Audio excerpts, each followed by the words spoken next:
This is the CMO and Joe podcast. We interview today's most inspiring chief marketing officers and savvy marketers of lucrative direct-to-consumer. And we are live. I'm super excited to have my next guest on. She's the director of marketing at Clair. Really awesome marketer, awesome person. Welcome to the podcast, Kira. Thanks so much for having me. Excited to be here. Absolutely. So before we dive into all your marketing insights and expertise, I'd love to know a little bit more about yourself. So if you could tell us a little bit about who you are and where you're from. So I'm Kira. I'm originally from California, but kind of moved around quite a bit. I have gotten the opportunity to live in a few different countries, which has been awesome, and I think a big defining part of who I am. So from California, went to high school in Texas, ended up in Switzerland after I graduated from college, married an Austrian, so brought him back to the US, and then we spent some time in Australia, and now we're back in the US and living in Chicago at the moment. Awesome. And you mentioned that you're living in Chicago right now. That's obviously you're working at Clair. Can you tell us a little bit more about what you do there? Of course. So I'm the director of marketing at Clair. I actually just joined about 5 months ago. I was at Google for 8 years in marketing prior to doing so. So it's been a really exciting transition to move from such a large tech company to an early stage startup. And for people who don't know what Clair is, we're a social impact Fintech company.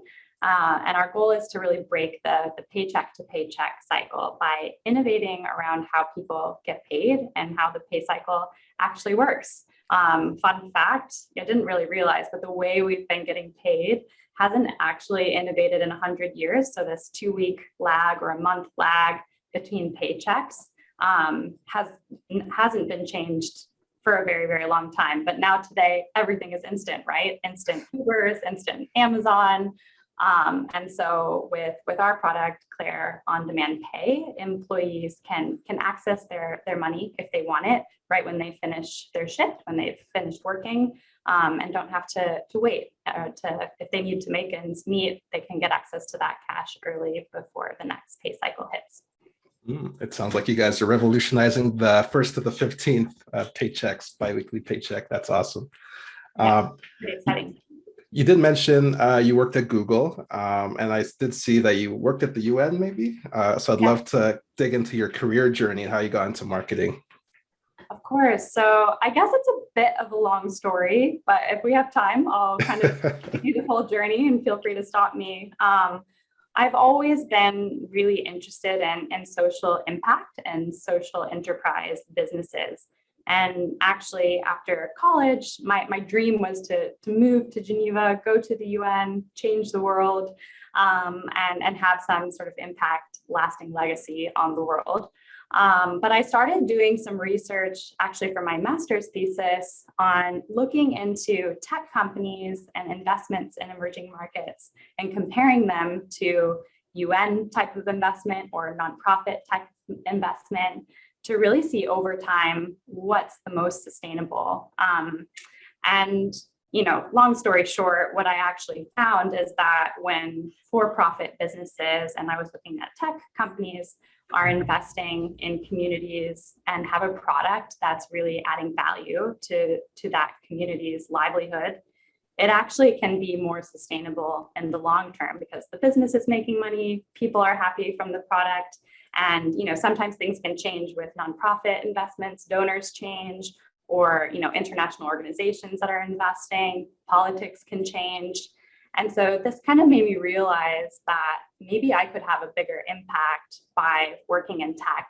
And at that time, Google was like at the very forefront of my mind in terms of a tech company that I felt was really kind of revolutionizing the world, way people have access to information and, really providing equal opportunities for everyone if you have internet access to be able to learn and advance and get information on whatever you need to do. So I decided, okay, I'm going to shift gears, leave the UN dream behind for now, which was amazing, had a great experience, but let's try out this Google tech thing.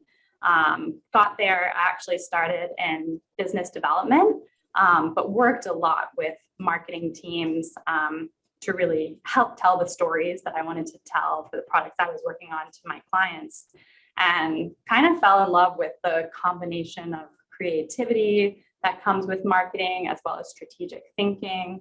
And so pretty quickly moved into marketing, and then spent most of my 8 years at Google in marketing doing a variety of things. So I worked in like strategy and operations. I did growth marketing, worked in brand marketing. And so, having kind of that variety of different marketing experiences, when we decided to kind of come back from Australia to the US to be closer to family due to COVID, I felt like, maybe trying my hand at a startup, and one that was very social impact oriented would kind of bring together like my past UN experience, desire to work on a product that had, would drive impactful results to communities, and then also kind of combine my variety of marketing experience to really build out the marketing team and vision at Clair. I love that. It seems like you have a lot of expertise in many areas of marketing, whether it be brand marketing, product marketing. I also saw that you wrote an article on LinkedIn about your 8 years at Google. And one of the things that really resonated with me was that people are just people. Could you maybe talk a little bit more about that and what you meant by that?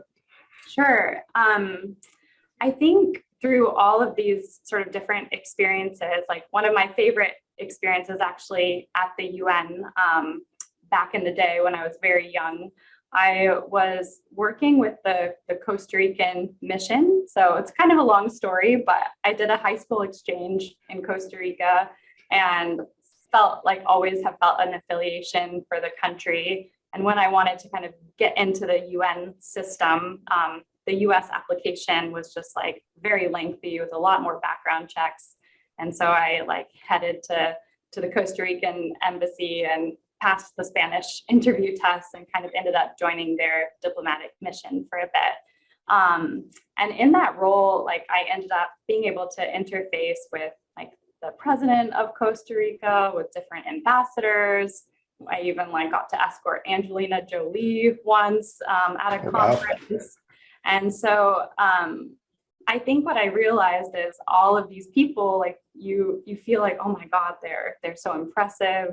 They're on this different level of human. But actually, if you have the opportunity to engage with them, they all kind of have the same, struggles, aspirations, family challenges that everyone else does.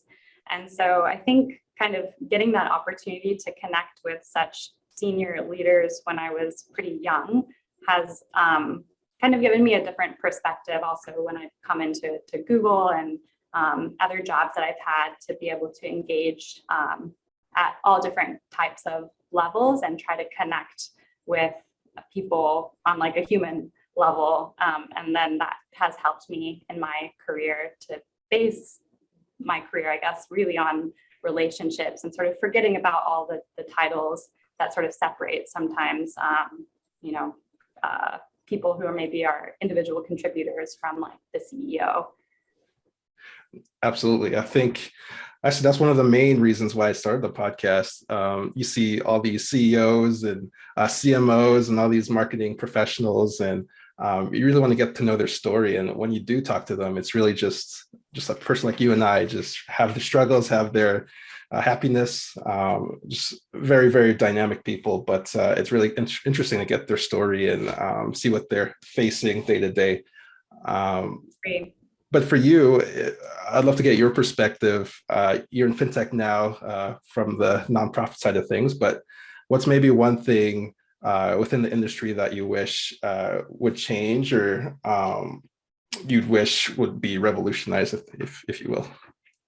Yeah, so I think coming into Fintech, I'm relatively new to the space. I'm learning a lot every single day because I was at tech before, in tech before, and more consumer tech, and now the finance space is this whole new world.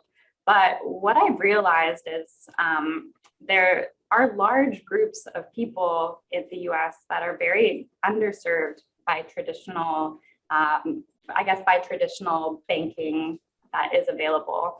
Also, like the way credit scores work. I think you're based in Canada, but in the US, it's super complicated. And, if you're an immigrant or someone who hasn't had a credit card, it can be really hard to build a credit score and then get access to other financial tools and services that you need. There's a lot of fees associated with just like regular banking accounts. Just you have to have a certain minimum balance, or you have to pay a monthly fee to have the account. Then there's like all the overdraft fees. If you go into overdraft, that can really be detrimental to people. And so what I'm really excited about with the fintech space is really making banking more equitable and more accessible for a variety of people.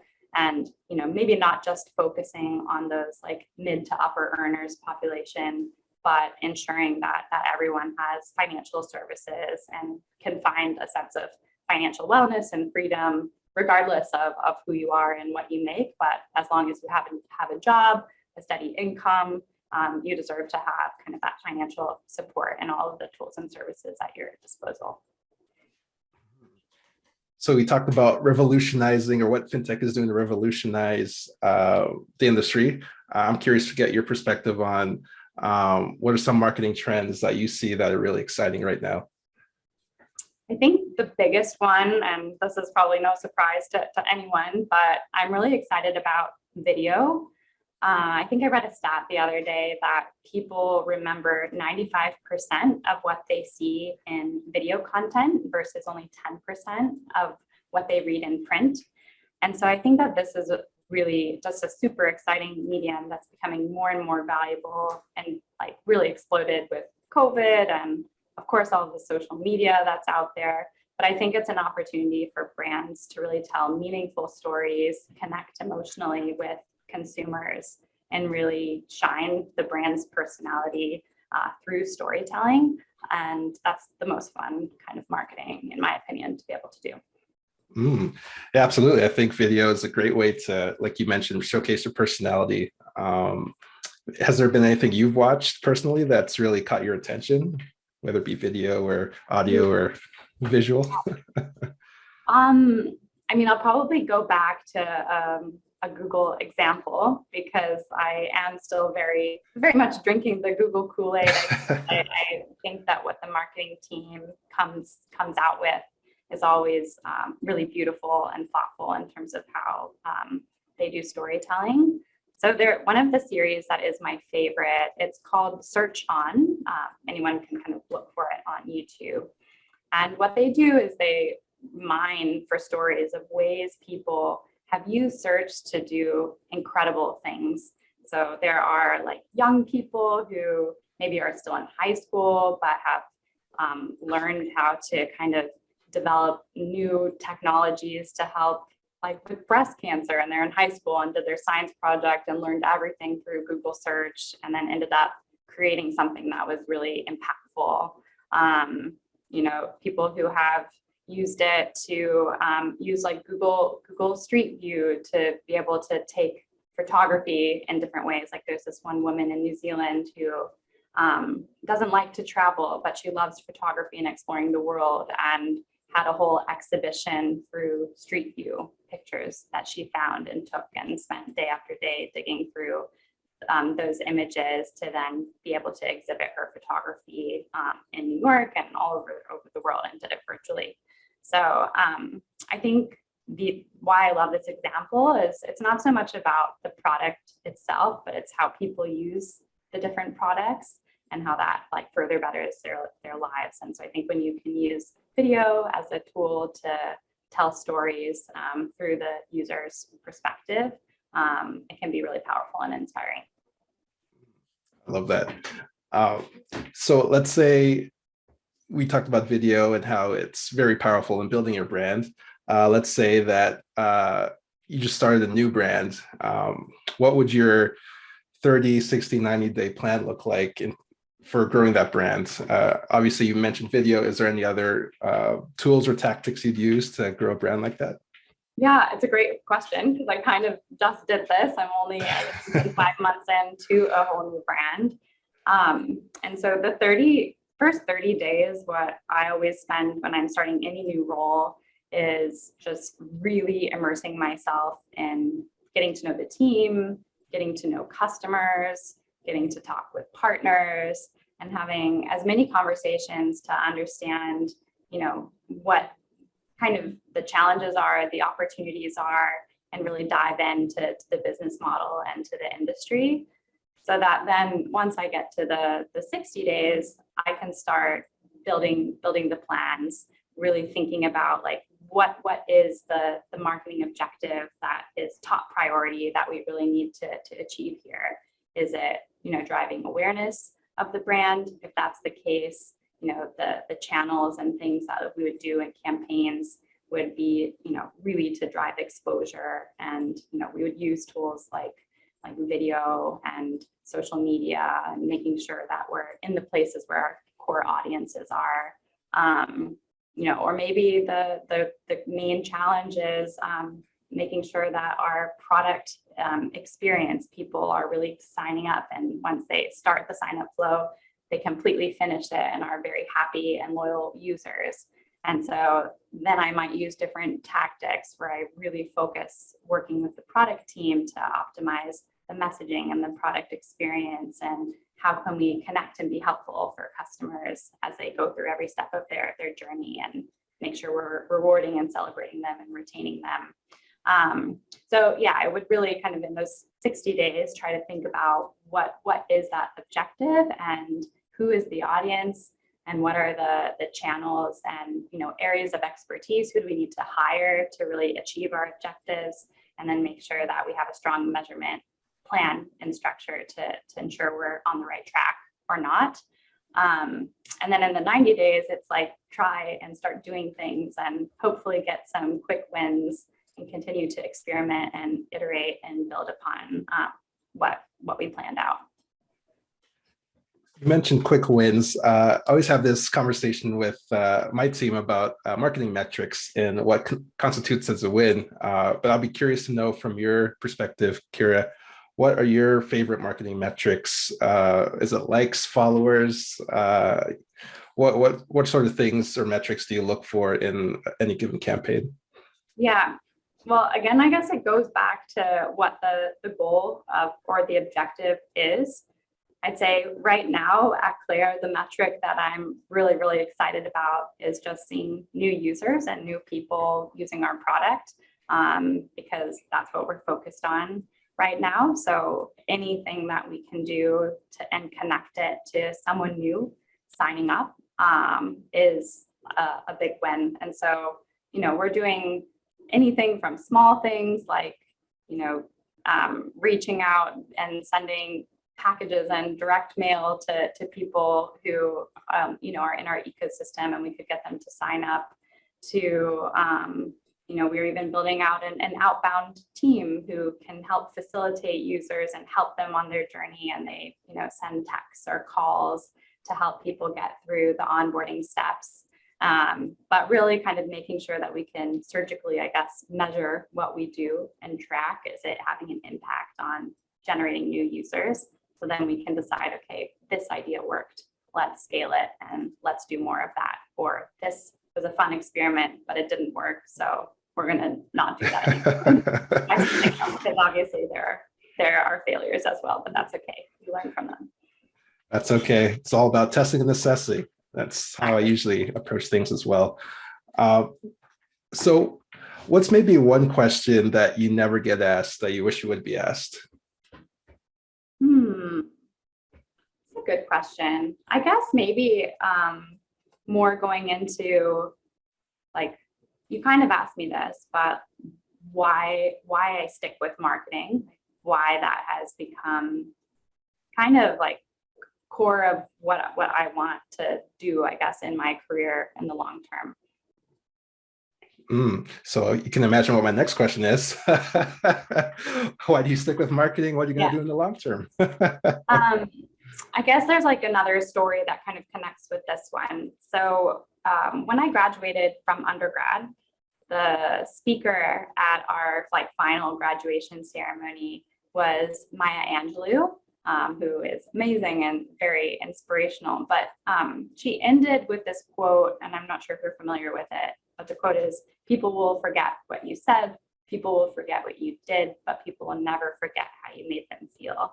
And for some reason, from that point on, that quote really has stuck with me for how I live my life, how I want to engage with people. I want to make sure that, always like kind of lasting impression that hopefully I leave is of some sort of meaning to someone else. And I think I feel very lucky and fortunate to have found a profession where all I do every day is to hopefully make people feel something meaningful through the marketing and the campaigns that we launch. And I think it's even easier to do that when you work for a brand that has a social mission and a social impact message. And so I think that's kind of what drives me all the time to continue to stay in marketing, because I can really, my own like personal mantra, I guess, about, making people feel something meaningful in their lives can be infused into my work. I love that. I love it's how you make people feel. I mean, that's what my MO is too. I'm just all about putting out positivity and impacting people's lives, no matter how big or small, in a positive direction. So I really love that you brought that up. So you talked about Maya Angelou. Obviously, that's a big influence. Is there any other things you've read or listened to that's inspired you, or you could recommend to the listeners? Yeah. Okay. This is a very random, like not about marketing at all, but in Australia, I really got into free diving. I don't know if you're familiar with what free diving is. Okay. It's kind of like advanced snorkeling, I guess. You'll put on a weight belt and get your snorkel mask and just dive a little bit deeper underwater to be able to spend more time down there. It's very meditative, actually, and was a pastime during COVID that I did a lot because we lived near the beach and we weren't traveling very much. And so it just became this hobby that I did. And so I read this book, actually I listened to it on audio. It's called Deep. And he does this like whole fascinating exploration of the oceans and different wildlife. And I think the one thing that was like very inspiring and stood out to me is he talks about how similar humans are to marine mammals. So you think of a whale who can hold its breath really, really long, dive super deep. Obviously humans, we can't hold our breath as long as a whale. But actually, we could dive as deep as they do because the same thing happens in our bodies as what does in the whales. So the whale's body and ours, like when you dive really deep, all the air pockets in your lungs like fill with blood so that you don't, your lungs and organs don't collapse. And your body is basically built to be able to be underwater, just like a whale or dolphin or seal or whatever theirs are. And so I think this was really cool because it told me that we as humans are so much more capable sometimes than we realize. And I kind of think about that in other parts of life as well. Like I think there's kind of no limits for all of us. And that inspired me. And obviously I really like free diving, so it's cool to learn more about the ocean. That's very intense. Have you seen any sharks or anything while you've been free diving? I have. Yeah, I have. Oh, wow. How's that experience like? They're pretty cool. I haven't swam with any great white sharks or anything scary like that, but smaller ones. Oh, that's awesome. Yeah, you stay calm and they're calm too. Well, maybe I'll have to take a stab at free diving at some point. Experience that meditative state like you mentioned. Yeah. One thing you actually did talk about or touch on was that I almost say resilience of those mammals and how that could be correlated to people as well, building that resilience throughout your journey and your career. It's funny you mentioned you started out in business development at Google with cold calling, sales, and then working your way up to marketing. What advice would you give somebody that is maybe looking to grow their career in marketing or become a better marketer, what's maybe one or two golden nuggets from your experience, your journey, which you give to them? Yeah, I think I'd say like look for the roles where you see that the leadership is really strong and you really think you can learn a lot from the people that surround you. I think I was very fortunate that my very first boss in marketing was just an incredible mentor, and I learned so much from her. And I think that really set a solid foundation and kind of put me on the right track, or just enabled me to then feel confident to reach out and try different things. So I think in the early days, like find your mentors, find your people who you can ask for advice and who can be really encouraging to you, and then just sort of grab out at different opportunities, raise your hand for different programs. It might even be outside of your role, but just kind of stretch yourself to say, yes, I'm going to try this new thing. And I've always found whenever I've done that, it always pays off afterwards. Of course, it might be extra work, but there's always kind of an opportunity to do more and be proactive, see a gap within your team and say, I want to own that. And then, do everything you can to own it, and then also ask for help along the way. And then that sort of just opens up new doors and new opportunities to keep furthering yourself in different types of marketing. I guess the last thing that I would say is some people have different viewpoints on, how to get from this step to next step in your career. And I've kind of, I guess, taken the more like, I didn't pre-plan too much like where I would go next. When I was, in the US and we had this opportunity to go to Australia, it just kind of came up. And so we were like, let's do it. And I grasped at that opportunity. And then that was really, really impactful. And then the whole Clair opportunity here, it also just sort of emerged and came up. A recruiter reached out and I just had the call and was open to having a chat with a totally different startup organization than I had ever thought of before. So I think just be open as well to what opportunities come your way and grab at them if they are interesting to you. Be open. I love that. What's something that you're very proud of? We touched on a bunch of things in your past, how you've moved and seized opportunity. That's really inspiring. I'm sure our listeners would love to hear that, and really seeing somebody embrace the opportunity and building the resilience there. But what's maybe something that you're proud of that we haven't touched on in the interview yet? I think I said this in the very beginning, but I have sort of made the choice to move around a lot in life. So lived in I was in Switzerland after college, then I was in San Francisco for a bit, then in Sydney, and now I'm in Chicago. And I guess I'm proud of having in each of those instances really, both in my career and my personal life, building communities in that place and really kind of diving in and making that home. I think on the career side, now I look into my Australia times and I have this whole network of professional relationships in Australia that actually still help me now. So some of the agencies that I loved and worked with at Google in Sydney, I'm still working with them at Clair. Now that everything is remote, it is easier to be able to manage the time difference. If there are people there that you really rely on and enjoy collaborating with, you can kind of always take those connections with you. So I guess, I'm proud of these different pockets and chapters of life and the community that I've built both professionally and personally. And it's nice then when you travel to different places or are in different jobs, you have this whole Rolodex of people that you can reach out to from across the world to help you or just kind of reconnect with. And so I really enjoy having connections everywhere, but it does always make it hard for one place to feel like home. I hear you there. You talk about different pockets and different chapters you've experienced throughout your journey. I'd be curious to know what is next for Kira. What's the next couple chapters look like? It's a good question. I feel like I'm just starting this new chapter. I think uh, Clair, where I'm at right now, is a super exciting, high growth place. We raised our Series A back in June, right before I started.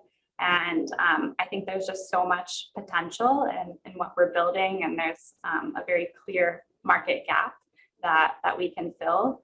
So I think I'm going to spend quite a bit of time here for now and building out the team and the different sort of iterations of what Clair marketing can look like. And it's just a whole different experience, I guess, coming from such a large company to then being able to build out the marketing division from scratch. And I've already, just in my 5 months, seen it grow from just 2 marketers, myself and someone else, to now we're 5, and soon we're going to bring on 2 new marketing leaders. And so it's exciting to see the growth that's already happened. So I think this chapter is just beginning. Yeah, I always see you guys hiring on LinkedIn. I always look through my feed. You guys are always hiring. So anybody listening, check them out. Maybe we'll find some listeners applying to some of those positions. We have a lot of roles open right now. I love that. So just a couple more questions for you, Kira. So what's maybe something about Clair that we haven't touched on that you'd love to share? It could be culture, it could be new projects on the go, but just something that we maybe haven't talked about yet. Yeah, I think Clair is pretty unique. Maybe not that unique now because there's a lot of remote work out there. But the company started in October of 2019, just with the 3 founders. And so the majority of the growth has been through the COVID times when everyone was working from home. And so we are 100% remote work company. We do have an office in New York that we gather in sometimes. And if you're in the city, you can pop in and be there, which is great. But I think what I like about that is everyone's sort of on the same footing, right? It doesn't matter, if I'm here in Chicago or you're working from some small town in Maine, like we all have the same ability to engage and collaborate remotely. And then to ensure that we do get that face time, the company is really good about bringing people together when it's safe, when it's not, spikes in COVID. But when it's safe, to bring people together so that we can have that social interaction and engagement as well. So I think, they've been able to really strike a great balance of enabling people to be a part of the company, no matter where you live in the US, but then also facilitating a really collaborative environment, even though it's remote. Yeah, it's interesting how a lot of society in general, just the work environments, have moved to remote work, and balancing that with work-life balance. For you personally, has that affected you at all in terms of work-life balance? How do you, or anybody listening, how would you suggest or tips for them to balance their work-life balance while working remotely at work? Yeah, I think I've made it a goal for myself that I need to do something for me every single day, whether that is going to an exercise class or before or after work, meeting a friend for a coffee, or just going on a walk like by the lake, or doing something with my husband. Otherwise, you can get into this you just are at home and you suddenly look up and it was like you haven't left the house since Monday. And I've definitely been there, because you get into this whirlwind of work, but then you just feel really drained and exhausted in the end. So I think that's my check-in that I do to myself. It's like, what have I done for myself today? And if I haven't done anything, then I, do something about it for my own. That's awesome. Are you much of a reader, podcast listener? How do you usually consume your content? I actually do a lot of reading. I like podcasts, especially on road trips. That's when we listen to a lot of podcasts, or, in the morning getting ready. But I tend to escape through reading, and often nothing to do with business topics, but just reading for fun. I love that. Escapism. I love that. Okay, just a couple more questions here. Where can our listeners connect with you online if they want to, as you mentioned, find their mentor, just touch base with you and pick your brain? Where are the best places for them to reach out to? Hopefully LinkedIn is good. I definitely am on there looking at what people are up to, what other marketers are doing. So you can just find me, Kira Walter, and I should be there. Awesome. And obviously, this is a marketing podcast. So my last question is always the same for every guest. I'm very curious about what your answer would be, but what is maybe one word or phrase that you'd use to describe Kira Walter's brand? Probably make people feel something meaningful. Hi, I'm Kira Walter, and you're listening to Joe Momo Presents. This episode of the CMO and Joe podcast has ended, but be sure to subscribe for more business strategies and tactics to help you create the profitable and successful business you've always dreamed of. And don't forget to rate and review so we can continue to bring you the best content. See you on the next episode.